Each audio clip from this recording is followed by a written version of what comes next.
State of Crypto is presented by Tron, connecting the world to the power of cryptocurrency. We got so much news today to tackle, and the one person in the entire world who knows everything about everything is CoinDesk Global Policy and Regulation Managing Editor Nick Day, who is also the editor of CoinDesk's State of Crypto newsletter. Good morning, Nick. Good morning. Boy, oh boy, this is such a fun news day, let me tell you. Let's just go to my favorite topic, and I think it's Christine's favorite topic too. Terra founder Kwon. Oh my goodness, what's happened to his passport?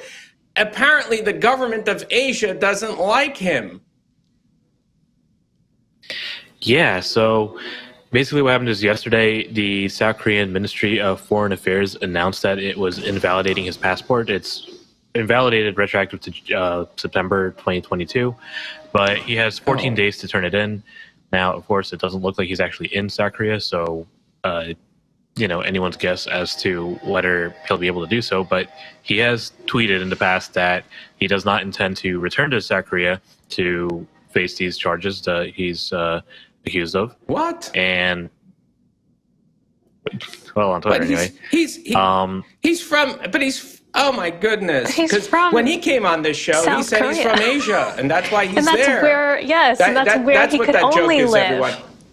Sorry. In Asia. He can only live in Asia. I mean, like, and for people who think I think that Asia is one country, I don't, but Kwon seems to have thought that for a while, or at least he passed that off. Anyway, so basically what happened? So he doesn't have a passport, so wherever he ends up, he gets stuck, right? So if he's like in Singapore, he's not going anywhere. Unless he has a different passport that we don't know about. But authorities in Singapore say he's not there. Right. So but yeah, Twitter, he's not, or at least as far as we know, like he's not in Singapore. If he does try traveling internationally, it'll probably be difficult now. Right. I mean, we do know that he had an address in Singapore at some point. It's just that it does not appear he's there right now. But yeah, if he does try to travel between countries, it might be a bit difficult. It's possible he could try and secure another passport through a different country. We know that there are some countries where the barrier to secure a passport is not that high, right? A very generous donation might be sufficient. We don't know if that's happened. He grew up in Canada, right? I mean, like that. I thought that was his whole thing. He went to high school. He was born in South Korea. He went to school and worked in Canada and the United States, and he did crypto operations in Singapore. So, Nick, CNBC is reporting that police have arrested one person linked to Kwon's operations on allegations of capital markets law violations and fraud. He's surnamed Yu. Do we know anything further about this or any associates linked to Kwon? Yeah, so it looks like this was someone on the business development team. Yu Mo, I think, is the name that we've seen floating around. We have not been able to independently confirm this at this time.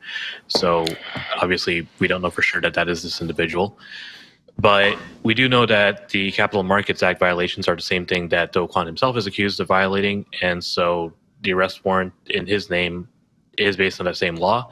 It does seem that this arrest is on a preliminary warrant, or is a preliminary arrest. There is not a warrant that we've been able to see, and it does not appear that it has been issued yet, but it seems likely to be issued within the next 24 hours or so, or 24 hours of whenever he was arrested.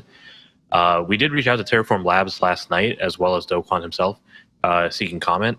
We know that Terraform Labs, at least in the past, has said that it believes South Korean prosecutors are overextending their authority by bringing charges against Kwon through the Capital Markets Act. So how this is going to play out is, at this point, a bit of a mystery. Thoughts and prayers, Kwon. Very, very sad for him. But meanwhile, speaking of troublemakers, Celsius. I mean, it's been a very interesting 12 hours. Yeah, did you sleep at all? I mean, have you been to sleep in the past, I don't know, a few days? Because this is like Christmas came really early for you with all this. So it looks like they might have taken some money out before all hell broke loose. at Celsius. Can you explain? Right. So this was something that our colleague Chris and I worked on last night, this morning, whatever. Celsius published about 30,000 pages worth of documents overnight. And the documents, there were two main themes. One was a statement of recent financial transactions and affairs, and one was schedule. So the schedules document, I'm going to just talk about that first quickly because we don't really care about it right now for the purpose of this conversation. That was just kind of a list of the non-priority unsecured creditors. It was a list of names basically and their holdings. And these are the folks who, we will have to dig into this more deeply, but the folks who had crypto on the platform and are currently unable to withdraw it, but who are also not currently a priority to get their money back. We'll see how the story unfolds in future. The other document, the Statement of Financial Affairs, that was, I think, a bit more relevant to this conversation. It was a list of recent transactions going back over the past year. And in particular, we saw that former CEO Alex Mashinsky, former CSO Daniel Leon, and current CTO Nuke Goldstein basically made a lot of withdrawals in crypto, in various forms of crypto, in May after the collapse of Terra, but prior to the suspension of withdrawals. So all told, it's about $42 million in crypto. Jeez. Yeah. So $42 million in crypto, and you and Christian have been sitting up there and like doing what? Like you just got the 30,000 pages and like you're going through each page? More or less, yeah.